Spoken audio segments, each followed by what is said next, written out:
बहुत खूबसूरत से स्टेज पर बैठा था, खूबसूरत सा जोड़ा, समर और स्वरा, जो सबसे हंसकर मिल रहे थे। किसी को महसूस नहीं होने देना चाहते थे कि दोनों किस दर्द से गुजर रहे हैं। हर कोई उन्हें देखकर कितने प्यारे लग रहे हैं ना दोनों, जैसे एक दूसरे के लिए ही बने हों। उनकी बातें सम्राट के कानों तक भी पहुंच रही थी। ना चाहते हुए भी उसकी निगाहें सुरा पर जा रही थी। सुरा को खुश देखकर समर भी खुश था। सम्राट का सब्र जवाब दे रहा था। वो वहां से उठकर ऊपर छत पर चला गया और सिगरेट होठों से लगा ली। तुम सिगरेट पीते हो? ये तो अच्छी बात नहीं है। मुझे नहीं पसंद। मैं जा रही हूँ। सम्राट जल्दी से सिगरेट नीचे फेंक कर सुरा का हाथ पकड़ लेता है।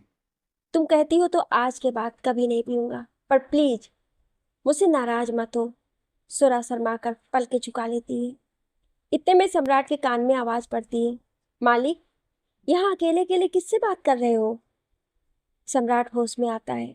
वो आसपास नजर घुमाकर देखता है, सुरा वहां नहीं होती है। उसे याद आता है ये सब तो पहले हुआ था, जब वो नाटक कर रहा था सुरा के साथ। उसे खुद पर हैरानी होती है, ये मुझे क्या हुआ था? मैं उसके बारे में इतना क्यों सोच रहा हूँ कि खुली आंखों से भी मुझे सुरा दिखाई दे रही है। खुद पर गुस्सा आता है उसको, और गुस्से में एक और सिगरेट रख लेता है वो अपने मुंह में। कुछ समय बाद जश्न खत्म होता है, सब लोग चले जाते हैं। बाकी सब भी अपने अपने कमरों में चले जाते हैं। बस सम्राट अभी तक छत पर ही था। वो सीढ़ियों से नीचे आने लगता है तो नजर सामने जाती है जहां समर सोरा का हाथ पकड़कर चला आ रहा था। उसके कदम वहीं रुक जाते हैं।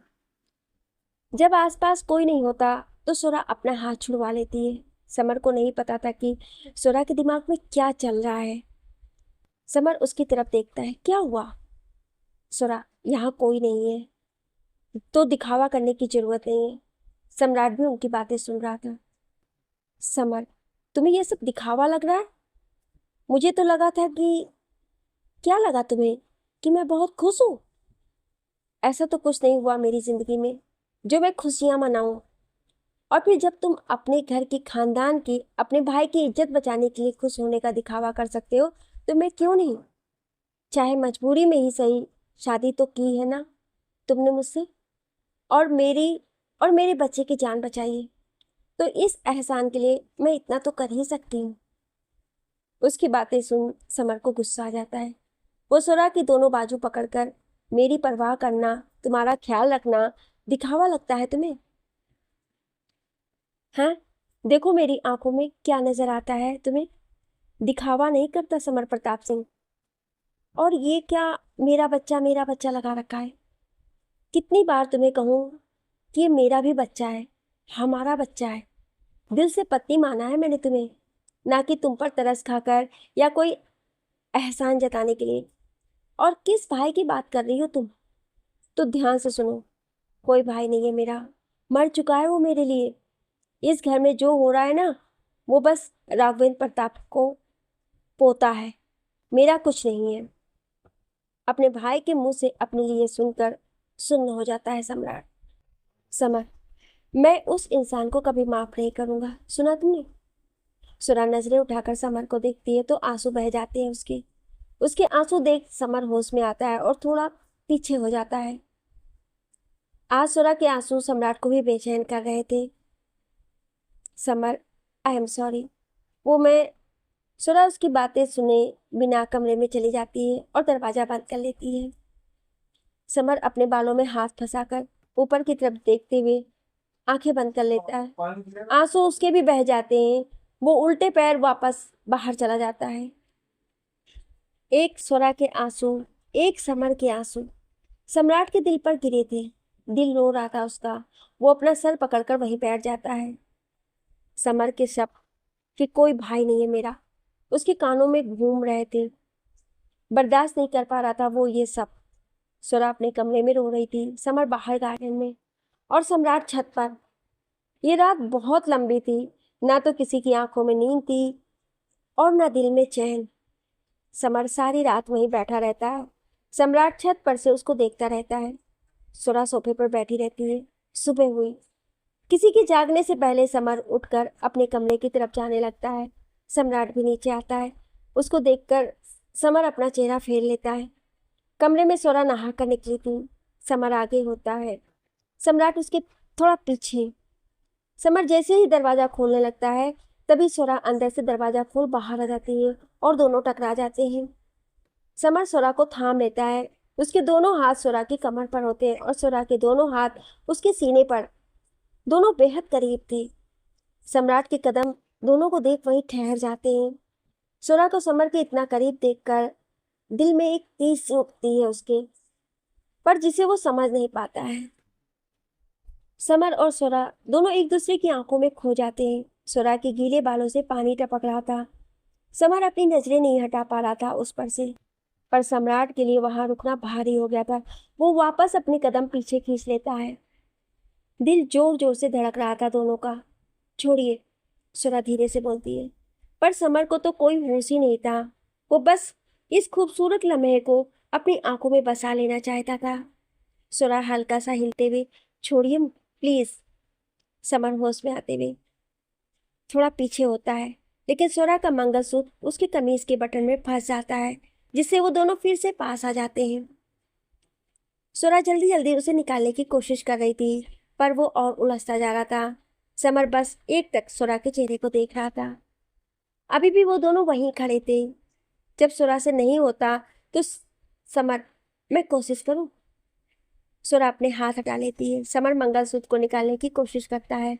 उसका सारा ध्यान मंगलसूत्र निकालने में होता है, लेकिन इस बार सुरा एक टक उसका चेहरा देख रही थी। आह, हो गया। ये बोल समर जैसे ही नजरें उठाता है तो सुरा अपनी नजरें नीची कर लेती है। वो दोनों दूर हटते हैं। समर सुरा को देखकर, तुम बाहर जा रही थी? सुरा, हाँ, वो दादी ने बुलाया है। ये बोल वो बाहर जाने लगती है, पर समर उसका हाथ पकड़ लेता है। सुरा पीछे मुड़कर देखती है। समर उसको आईने के सामने लेकर आता है। ऐसे जाओगी तुम दादी के सामने? सुबह सुबह डांट खानी है क्या? सुरा खुद को शीशे में देखती है। वो देखती है उसने सिंदूर नहीं लगाया। फिर समर की तरफ देखती है, जो हाथ बांधे उसे ही देख रहा था। वो बिना कुछ बोले सिंदूर उठाकर सुरा की मांग में भर देता है।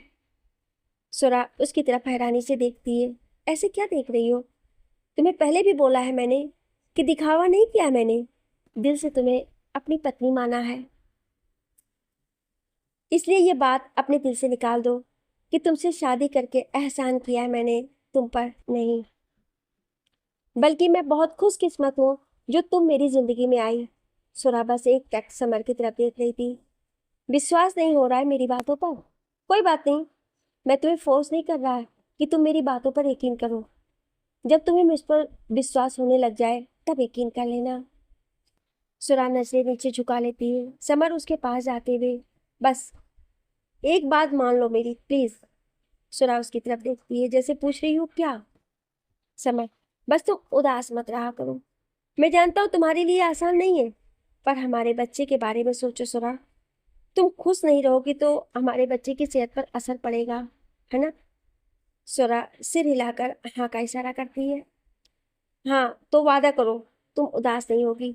समर उसके सामने अपना हाथ करता है। सुरा अपना हाथ उसके हाथ पर रख देती है। ये हुई ना बात, चलो जाओ, दादी बुला रही है ना। सुरा वहां से चली जाती है। उसके जाने के बाद समर, बस ऐसे ही धीरे धीरे तुम्हारे सारे गम मिटा दूंगा।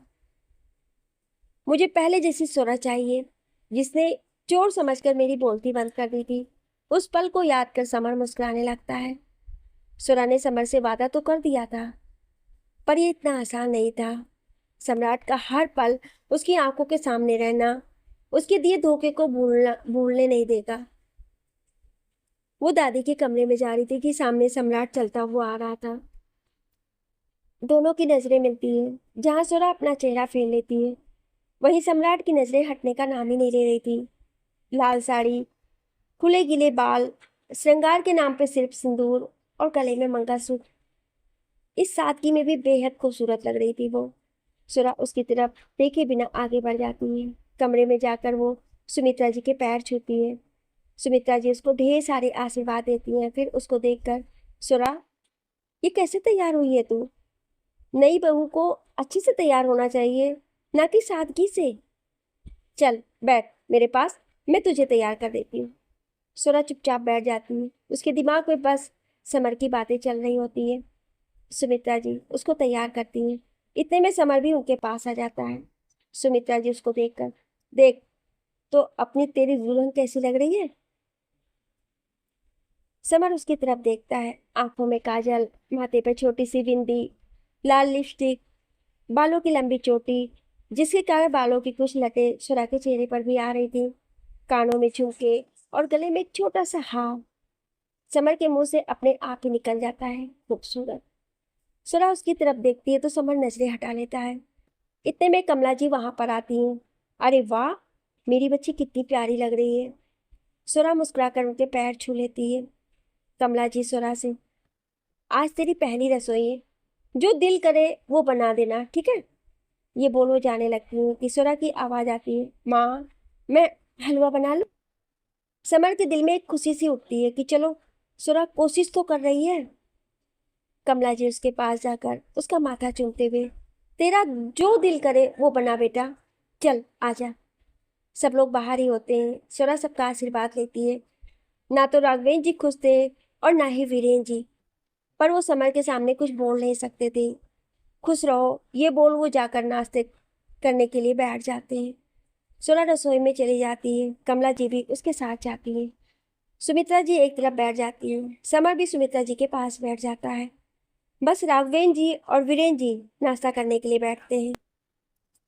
कुछ समय बाद सुरा हलवा लेकर आती है और उन दोनों को परोस देती है। हलवा खाकर राघवेंद्र जी सुरा की तरफ देखकर, हलवा अच्छा बना है छोटी बहू, ये लो तुम्हारा शगुन। अपनी जेब से रुपए निकाल सुरा को दे देते हैं। पर वीरेंद्र जी बिना कुछ बोले ही उठ जाते हैं। वो दोनों बाहर चले जाते हैं। फिर बाकी सब लोग नाश्ता करने के लिए बैठ जाते हैं। सुरा सबको परोस रही थी कि तभी सम्राट वहां आता है। एक पल के लिए तो वो सुरा को देखकर पलके झपकाना ही भूल गया। सुमित्रा जी उसको देखकर, अरे यार सम्राट, सुरा ने हलवा बनाया है, खा के देख। समर का तो दिल कर रहा था कि वो यहाँ से उठ जाए, पर सुमित्रा जी की वजह से चुप रह गया। सुरा सबको परोसती है, पर जब सम्राट की बारी आती है तो समर सुरा से, सुरा तुम बैठो, कब से खड़ी हो, थक जाओगी, वो खुद ले लेगा, तुम यहाँ आओ मेरे पास। सुरा समर के पास जाकर नाश्ता करने लगती है। सम्राट से खाया नहीं जा रहा था। सुमित्रा जी, वाह मजा आ गया हलवा खाकर। फिर वो उठकर सुरा के पास जाती है और एक सोने की चैन उसके गले में पहना देती है। कमला जी अपने खानदानी कंगन उसे पहनाती हैं। सुमित्रा जी समर को देखकर, तू कुछ नहीं लाया मेरी सुरा के लिए। दादी माँ, मुझे नहीं पता था, पर फिर कुछ सोचकर सुरा को खड़ा करता है और उसका हाथ अपने हाथ में लेकर सब उनकी तरफ ही देख रहे थे। आज मैं तुम्हें एक वादा देता हूँ, जिंदगी में कभी भी तुम्हारे मान सम्मान पर आंच नहीं आने दूंगा। जिंदगी भर तुम्हारा साथ निभाऊंगा, कभी तुम्हें अकेला नहीं छोड़ूंगा।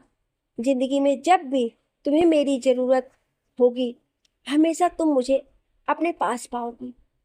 सुरा बिना किसी की परवाह किए समर की तरफ देख रही थी। सम्राट भी उन दोनों को देख रहा था। समर के कहे शब्द किसी हथौड़े की तरह उस पर लग रहे थे। कमला जी ताली बजाती हैं, जिसकी आवाज से दोनों होश में आते हैं। सुमित्रा जी सम्राट से, तू भी कुछ नहीं लाया होगा ना। वो, दादी माँ मैं, उसकी आवाज साथ नहीं देती है। समय रहने दीजिए दादी माँ, ये पहले ही हम दोनों को बहुत कुछ दे चुका है, इसका दिया हुआ और कुछ नहीं चाहिए। समर के कहे शब्दों से सम्राट की आंखों में नमी तैर गई। जिसे कोई देख ना ले इसलिए चेहरा ऊपर नहीं किया उसने। सुमित्रा जी वहां से खड़े होते हुए, पता नहीं क्या बातें करते हैं ये आजकल के बच्चे, सब सर के ऊपर से गुजर जाता है। ये बोलते हुए वो बाहर की तरफ चली जाती हैं और कमला जी स्वरा से, जाओ बेटा आराम करो जाकर, कब से काम कर रही हो। स्वरा, जी माँ। समर का कोई फोन आ जाता है। वो स्वरा से, तुम चलो मैं आया, ये कहता हुआ बाहर निकल जाता है। सम्राट अब भी सिर झुकाए बैठा था। वो एक नज़र स्वरा की तरफ देखता है। स्वरा की नज़र उस पर पड़ती है। उसकी आंखों में नमी देखकर बेहद नफरत से स्वरा बोलती है, ये तो कुछ भी नहीं है सम्राट प्रताप सिंह, एक दिन तुम खून के आंसू रोओगे। ये बोल वो आगे बढ़ जाती है। सम्राट उसकी बात का कोई जवाब नहीं दे पाता, बस अपनी गीली आंखों से उसको जाते हुए देखता रहता है। स्वरा कमरे में जाती है। आंसू लुढ़ककर गालों पर आ जाते हैं, जिन्हें जल्दी ही साफ करते हुए, नहीं मैं नहीं रोऊंगी, बिल्कुल नहीं रोऊंगी। रोएगा तो वो जब तक जिंदा रहेगा, ऐसे ही तड़पता रहेगा। ये बोल वो मुंह धोने के लिए बाथरूम में चली जाती है। तभी समर कमरे में आता है और अलमारी खोल कुछ ढूंढने लगता है। सुरा बाथरूम से बाहर आती है तो देखती है कि पूरे बिस्तर पर कागज बिखरे पड़े थे, जिन्हें समर तरीके से एक फाइल में रख रहा है। एक नज़र सुरा को देखकर, ओह सॉरी, मैं अभी हटाता हूँ। एक मिनट तुम रुको। सुरा, कोई बात नहीं, मैं ठीक हूँ। वो भी पेपर उठाकर समर को देने लगती है। एक पेपर पर उसकी नज़र पड़ती है। पेपर देख के, तुम वकील हो? समर उसकी तरफ देखकर, हाँ, मैं एक लॉयर हूँ और कल मेरे पहले केस की पहली सुनवाई है। मैं कल सुबह जल्दी ही निकल जाऊंगा। तुम्हें कोई दिक्कत तो नहीं है ना? तुम रह लोगी ना?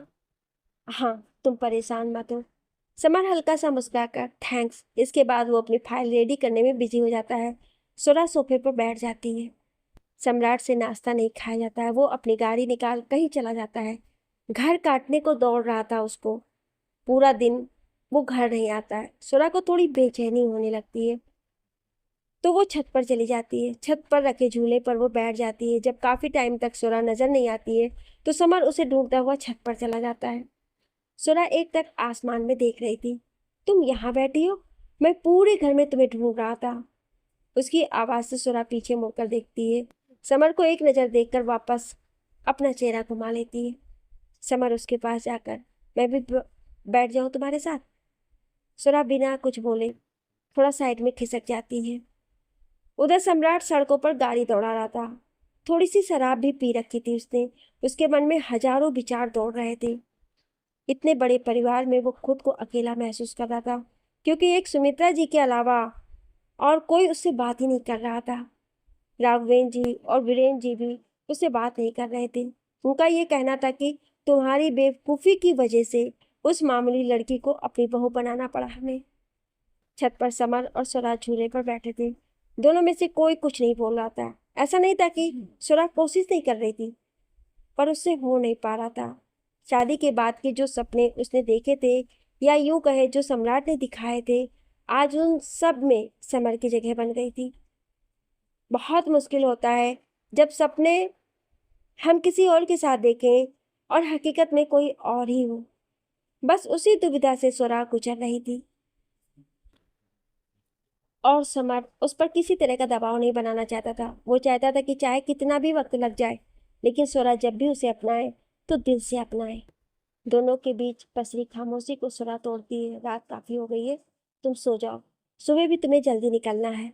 सम्राट भी वापस आ जाता है और सीधा अपने कमरे में।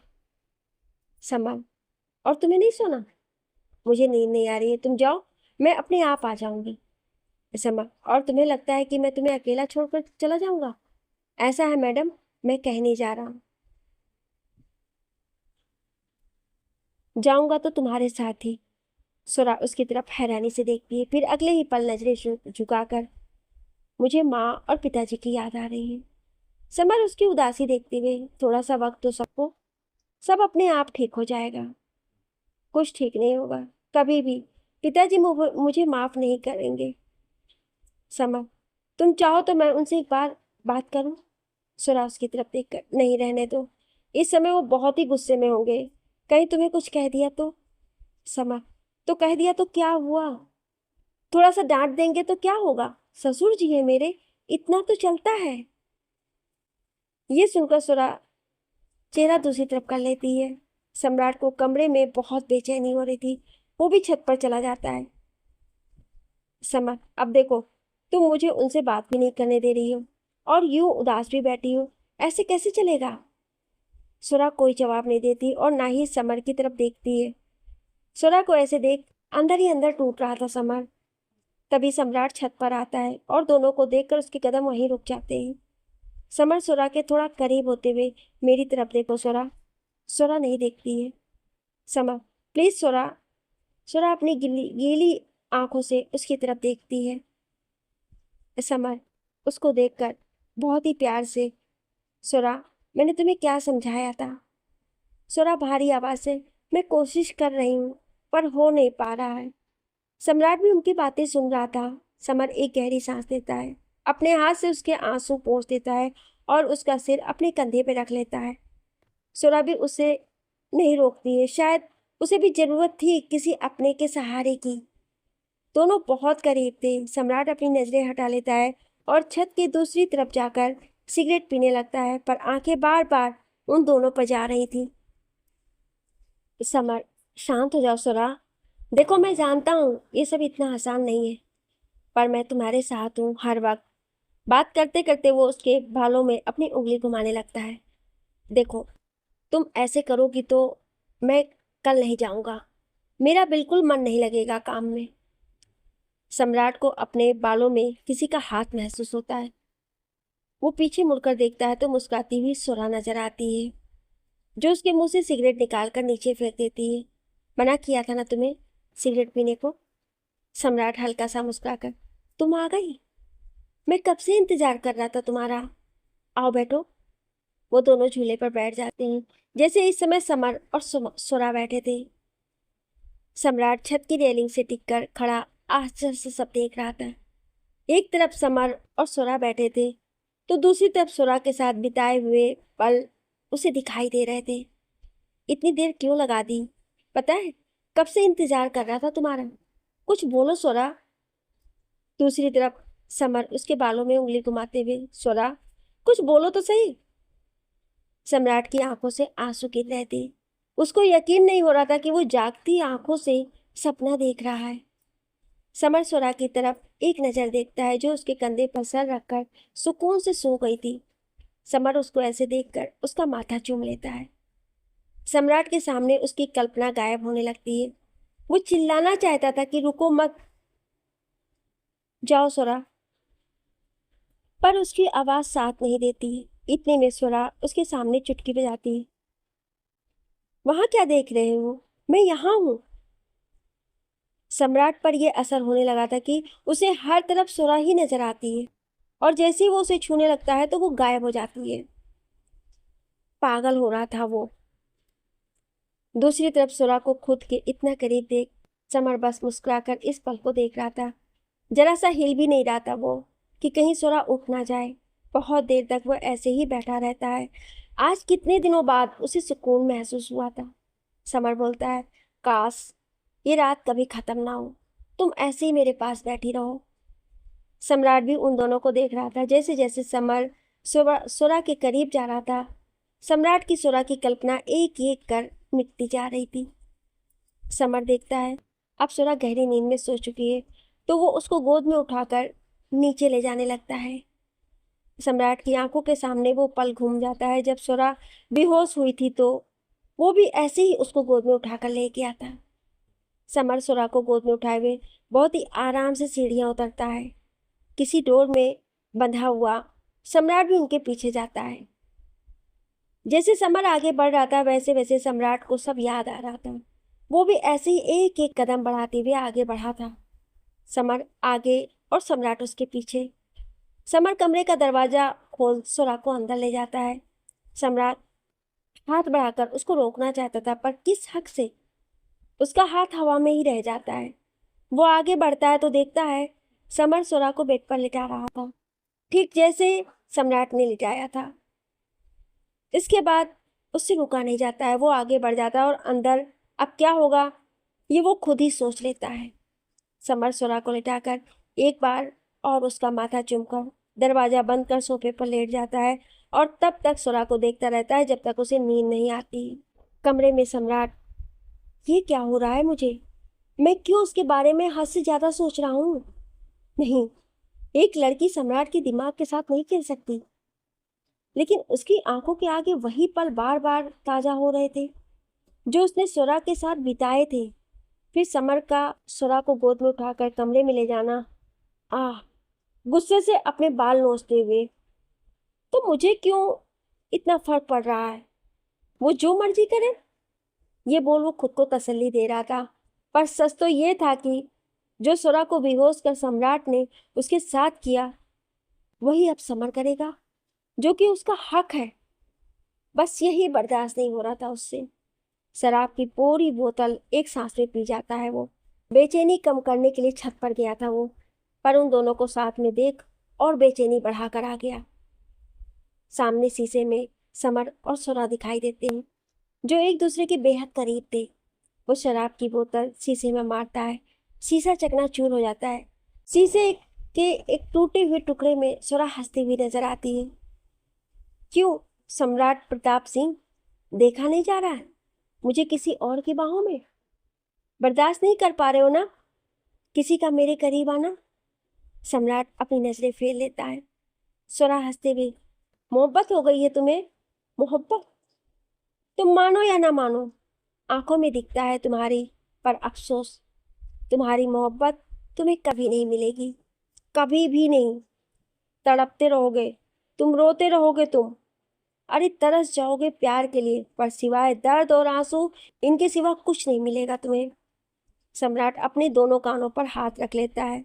चुप हो जाओ, चुप हो जाओ, मेरा सर फट जाएगा, प्लीज चुप हो जाओ। दोस्तों, अब आप बताइए, क्या सच में सम्राट को सुरा से प्यार हो गया है? क्या ये सिर्फ उसका जुनून है? और क्या सुरा कभी समर को दिल से अपना पाएगी? कमेंट में जरूर बताइए। आपका जवाब इस कहानी का अगला मोड़ तय कर सकता है। फ्रेंड्स, आपका एक छोटा सा लाइक और एक कमेंट मेरे लिए सिर्फ नंबर नहीं, बल्कि एक बहुत भावुक एहसास होता है। आपका हर एक प्यार भरा शब्द मुझे ये हिम्मत देता है कि मैं इस कहानी को और भी जल्दी और दिल से आपके सामने ला सकूं। Thank you.